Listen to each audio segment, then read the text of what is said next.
নমস্কার বন্ধুরা, সবাইকে শুভ সকালের অনেক অনেক শুভেচ্ছা।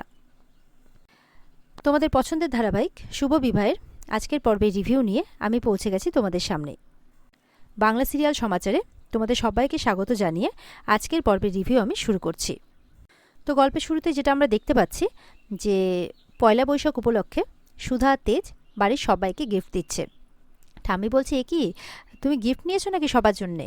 তখন তেজ বলছে, হ্যাঁ। বলছে, কখন করলে এই সব কিছু? তেজ বলছে, ও আগে থেকে আমাকে বলছিল যে পয়লা বৈশাখে এবার সবার জন্য নাকি উপহার নেবে, তাই কোন সময় টুকটুক করে সবার জন্য কিনে ফেলেছে। তেজের বাবা মা বলছে, এ কি, এ তো অনেক দামি। তখন চিরকুট বলছে, আমার গিফটটা কোথায়?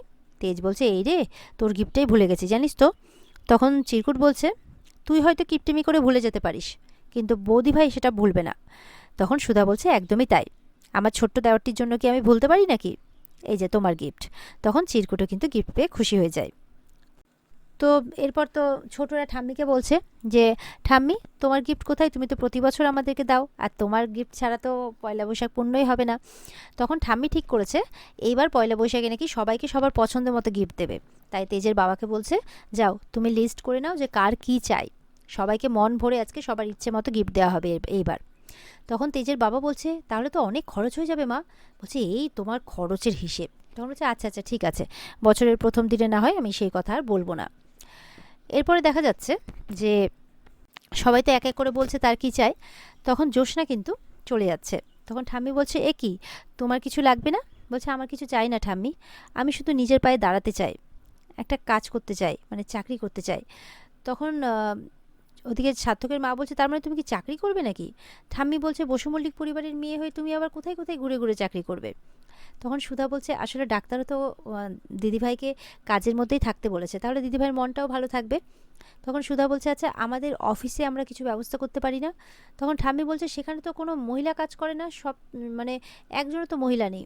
তখন ছোটকা বলছে, তুমি ভুলে গেছো মা, তোমার সেক্রেটারি ছিল যে পারমিতা, সেও তো মহিলাই ছিল, তাহলে সে খুব হাসি খুশিও ছিল, খুব ভালোভাবেও কাজ সামলাতো, তো আগে তো মহিলা কর্মচারী আমাদের অফিসে কাজ করে গেছে। তখন জ্যোৎস্নাকে সবাই বলছে যে এখন তোমার এত দরকার নেই, এখন বরঞ্চ যদি কাজ করতে ইচ্ছে করে বাড়িতেই টুকিটাকি কাজ করো, এখন তোমার জন্য সেটা ঠিক নয়। তো এইভাবে বোঝাচ্ছে। তারই ফাঁকে দেখা যাচ্ছে তেজ ওদিকে পারমিতার সাথেই কথা বলছে। তো পারমিতা বিয়ের আগে বলছে, আমি তাকে দেখতে চাই ছবিতে। তখন তেজ তাকাচ্ছে কারো একজনের দিকে। তো যাই হোক, তেজ বলছে, আচ্ছা ঠিক আছে আমি পাঠিয়ে দেবো, আর কালকে সম্ভবত পারমিতার বিয়ে, আগামীকালকে। তেজ বলছে, আমি যাব, এমনটাই বলছে। তো আর পারমিতা এটাও বলছে যে ওর সাথে কথাবার্তা যাতে কারোর সাথে শেয়ার না করে তেজ। তেজ বলছে, ঠিক আছে আমি কাউকে বলবো না। এরপরে তেজ ঘুরে মানে যখনই ঘুরে আর কি, তখনই দেখছে সুধা দাঁড়িয়ে আছে। সুধা বলছে, তুমি কাউকে কিছু বলবে না বললে কি, কার সাথে কথা বলছিলে তুমি, আর কাকে কি বলবে না? তখন তেজ বলছে, আমার একটু কাজ আছে, আমি আসছি, এই বলে সুধাকে অ্যাভয়েড করে চলে যায়। সুধা বলছে, এটা কি হলো? তেজ তো আমাকে লুকিয়ে কোনো কিছু করে না, আমার সাথে তো সবটা শেয়ার করে, তাহলে এটা কি হলো? আর তেজের ফোনে কিন্তু পারমিতার নামটা দেখেছে সুধা।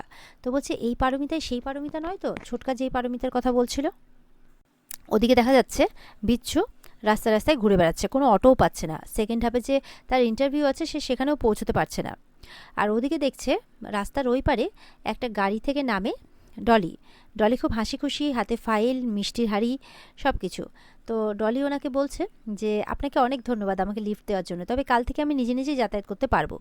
তখন ওই ছেলেটি বলছে, ঠিক আছে তা আপনি করবেন, কিন্তু কোনো অসুবিধা হলে বলবেন, আমি আছি। বলে, ঠিক আছে। এবার তো ডলি ওই পার থেকে চলে আসছে। এবার বিচ্ছুকে দেখে খুব খুশি হয়, আরে বিচ্ছু তুমি এখানে? তখন বিচ্ছু বলছে, তুমি কোথায় গিয়েছিলে? বলে, অনেক আনন্দের, মানে একটা খুশির খবর দেওয়ার আছে, চলো বাড়িতে আজকে জমিয়ে খাওয়া দাওয়া হবে। বলে, কিসের খাওয়া দাওয়া, কিসের সেলিব্রেশন?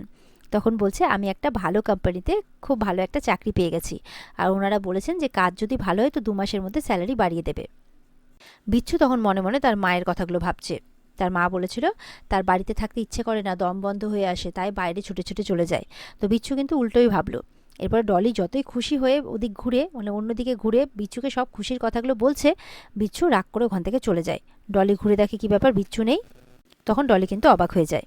আর এদিকে পারমিতা আছে ইমনের অফিসে, মানে ইমনকে ইভেন্ট ম্যানেজমেন্টের দায়িত্ব দিতে গেছে আর কি, হয়তো তার বিয়ের জন্যই তাদেরকে ডেকোরেশনটা করতে বলেছে। ইমনও সেই মতো করে বলছে, আপনি চিন্তা করবেন না, আমাদের ইভেন্ট ম্যানেজমেন্ট কোম্পানি একদম খুব সুন্দর করে ডেকোরেশন করবে। তো দেখা যাচ্ছে যে পারমিতাকে ইমন যেই রিসেপশনগুলোর, মানে রিসেপশনের অ্যারেঞ্জমেন্টগুলো দেখাচ্ছে, সেগুলো খুব হাইফাই লেভেলের। তো পারমিতা বলছে, না না, আসলে আমরা আমাদের বিয়েটা অত সমাজে জানাতে চাই না, তো আমরা ছোট্ট করে একটা রিসেপশন করতে চাই, সেখানে অল্প কয়েকজন লোক হবে, ছোট্ট করে একটা অ্যারেঞ্জমেন্ট হলেই হবে। তখন ইমন বলছে, যখন সামর্থ্য নেই আপনার, তাহলে আপনি এখানে কেন এসেছেন, শহরের সব থেকে বড় ইভেন্ট ম্যানেজমেন্ট কোম্পানির কাছে? আপনি তো কোনো মন্দিরে গিয়ে বিয়ে করে নিতে পারেন, সেখানে জুঁই ফুলের মালাও লাগবে না, গাঁদা ফুল দিয়ে কাজ হয়ে যাবে, আর পুরোহিতকে 100 টাকা দক্ষিণা দিলেই হয়ে যাবে। তখন ইমনের মা বলছে, মানে পারমিতাকে, কিছু মনে করবেন না, আমার মেয়ের না একটু মজা করা স্বভাব আছে। তখন ইমনকে ডেকে বলছে যে এমনিতে তো কোনো কাজ পাচ্ছ না, সুধা ম্যারেজ ব্যুরো সবটা নিয়ে যাচ্ছে, তো যেটা পাচ্ছ সেটা নিয়ে থাকলে হয় না? ইমন বলছে, এখন আমাকে এই টাইপের কাজকর্ম করতে হবে? তখন ইমনের মা পারমিতাকে বলে, আপনি যেভাবে বলছেন সেভাবেই কাজ হবে। পারমিতা খুশি হয়ে চলে যায়। এদিকে দেখা যাচ্ছে যে তেজ আলমারি থেকে কিছু টাকা পয়সা বের করে, মানে টাকার বেশ ভালো 2-3টে বান্ডিল বের করে একটা এনভেলপের মধ্যে ভরছে। সুধা কিন্তু ব্যাপারগুলো লক্ষ্য করছে। সুধা মনে মনে এটাও ভাবছে যে তেজ ওর কাছ থেকে কিছু আড়াল করার চেষ্টা করছে। এরপরে তেজ, মানে সুধা তো তার কাজে ব্যস্ত, তেজ ওই সুযোগে একজনকে ফোন করে আর বলে যে কালকের মধ্যে একটা সোনার নেকলেস লাগবে। তো সেটাও সুধা শোনে। তখন সুধা তেজকে গিয়ে বলছে, তুমি কি আমার কাছে কিছু আড়াল করছো? সোনার নেকলেসটা তোমার কার জন্য লাগবে? তখন তেজ বলছে, তুমি আমার কথা শুনছিলে? সুধা বলছে, হ্যাঁ, দেখো, আজ অবধি কিন্তু আমিও তোমার কাছ থেকে কোনো কিছু আড়াল করিনি, তুমিও করনি, তাহলে আজকে কি আড়াল করছো তুমি, বলো না। তখন তেজ বলছে, দেখো সুধা, আমি এই মুহূর্তে তোমাকে কিছু বলতে পারবো না, তবে তোমার কাছে একটা অনুরোধ, তুমি আমাকে বিশ্বাস করো তো? সুধা বলছে নিজের থেকেও বেশি, বলছে তাহলে আমাকে বিশ্বাস করো, আমি এমন কোনো কাজ করব না যাতে তুমি দুঃখ পাও, কষ্ট পাও, তোমার খারাপ লাগে, এরকম কোনো কাজ আমি করব না। শুধু আমাকে একটু সময় দাও, যেটা করছি আমাকে করতে দাও, ঠিক আমি তোমাকে সময় করে বলবো, মানে সময় হলে ঠিক বলবো। তখন সুধা বলছে, ঠিক আছে, আমি এটুকুই তোমার মুখ থেকে শুনতে চেয়েছিলাম। তুমি যখন এখন আমাকে কোনো কিছু বলতে চাইছো না, এই ব্যাপারটা জানাতে চাইছো না, তখন আমি তোমাকে এই ব্যাপার নিয়ে কোনো প্রশ্ন করব না। তখন তেজের ব্যাপারটা ভালো লাগে। তেজ বলছে, আচ্ছা, কালকের মধ্যে তোমার সুধা ম্যারেজ ব্যুরোর তরফ থেকে আশীর্বাদের মিষ্টি পাওয়া যাবে? তখন সুধা বলছে, হ্যাঁ, পাওয়া যাবে। আর এই বলে দুজনে খুব খুশি হয়ে যায় আর কি, দুজনের মধ্যে সব কিছু ঠিকঠাক হয়ে যায়। এদিকে তো সমুদ্র সমানে ফোন করে যাচ্ছে ঝিনুককে, কিন্তু কিছুতেই ফোনে পাচ্ছে না। ঝুম্পা আসে তখন চা নিয়ে, সমু বেবি তোমার জন্য চা। সমুদ্র বলছে, এখানে ঠাম্মি তোমাকে থাকতে দিয়েছে, তা বলে আমার সাথে এসে এরকম আধিক্যতা করার চেষ্টা করবে না, আমার চোখের সামনে একদম আসবে না, এখান থেকে চলে যাও। তারপর ঝুম্পা যখন যাচ্ছে না, বলছে অসহ্যকর, এই বলে সমুদ্র ওখান থেকে চলে যায়। এদিকে দেখা যাচ্ছে সুধার বাপের বাড়িতে বিচ্ছু তার মাকে বলছে, মা, আমি ব্যায়াম করতে যাচ্ছি, আমাকে কেউ যাতে ডিস্টার্ব না করে, ডলির দিকে তাকিয়ে বলছে। এই বলে চলে যায়। ডলি মনে মনে বলছে যে কি ব্যাপার, বিচ্ছু আমার সাথে এরকম করছে কেন, তাহলে আমি যে চাকরিটা পেয়েছি তাতে বিচ্ছু খুশি হয়নি, এরকমভাবে বলছে। তো বিচ্ছুর তার বউয়ের প্রতি এরকম ব্যবহার দেখে বিচ্ছুর মা খুব খুশি হয়। এরপরে তো এদিকে ঝিনুক তার মাকে নিয়ে আসে বাড়িতে। তার মা এসে মন্দিরে প্রণাম করছে, আর তার শাশুড়ি মা বলছে, আমার বাড়ির লোককে বাড়িতে ফিরে এলো। তখন বলছে যে আপনিও তো আমার সেবা করেছেন, এতদিন ধরে আমার সাথেই ছিলেন, আপনার মতো শাশুড়ি পাওয়া ভাগ্যের ব্যাপার। তখন ওদিকে বিচ্ছুর মা বলছে, ও নাকি বাড়ির লক্ষ্মী, তাহলে আমি কে, প্যাঁচা? তখন অদিতি বলছে, আপনি শুধু নামেই লক্ষ্মী মা, বাকি তো উনি মেন লক্ষ্মী, মানে এভাবে কথাবার্তা চলছে আর কি। তখন অদিতির দিকে একদম চোখ গরম করে তাকাচ্ছে বিচ্ছুর মা। এদিকে দেখা যাচ্ছে সুধারা মিষ্টি বানাচ্ছে রান্নাঘরে। তো এবার ইয়েও এসছে হেল্প করতে, জ্যোৎস্নাও এসছে হেল্প করতে। তো সুধা বলছে, তুমি আবার এলে কেন? তখন বলছে, কেন গো, তোমরা কাজ করবে, আমার কি চুপ করে বসে থাকতে ভালো লাগে নাকি? তখন জ্যোৎস্নাও আর কি হেল্প করছে। তারপর বলছে যে জানো, আমি এর আগে যখন আমাদের বাড়িতে মিষ্টি বানানো হতো বা কোনো কিছু বানানো হতো, বিস্কিট টিস্কিট, তখন আমি না টেস্ট করতাম, টেস্ট করে বলতাম যে কোথায় জিরা ফ্লেভার লাগবে, কোথায় কি লাগবে, সবটা বলতাম। তখন বলছে, তাই নাকি দিদি? বলে, হ্যাঁ, আর জানো তো বাবাকে আমি বলেছিলাম, তো বাবা তারপর কি করেছিল, ওই যে আমাদের জিরা বিস্কিট, ওটা তারপরে লঞ্চ করেছিল। বলে, ও মা, তাই নাকি? তখন সুধা বলছে, এ নাও তো, মানে মিষ্টির একটা টুকরো খেয়ে দেখতে বলছে জ্যোৎস্নাদিকে, যে এটা খেয়ে দেখে বলো তো এর মধ্যে কি কম আছে। তখন জ্যোৎস্না খেয়ে দেখে বলছে, এর মধ্যে যদি একটু এলাচ গুঁড়ো দিতে পারো না, তাহলে দারুণ হবে ব্যাপারটা। সুধা বলছে, একদম ঠিক বলেছো তো তুমি। আচ্ছা জ্যোৎস্নাদি, তুমি তো আমাদের অফিসে মানে টেস্টিং কোয়ালিটি চেকের কাজটা করতেই পারো। বলে, হ্যাঁ তা পারি, কিন্তু ঠাম্মি কি রাজি হবেন?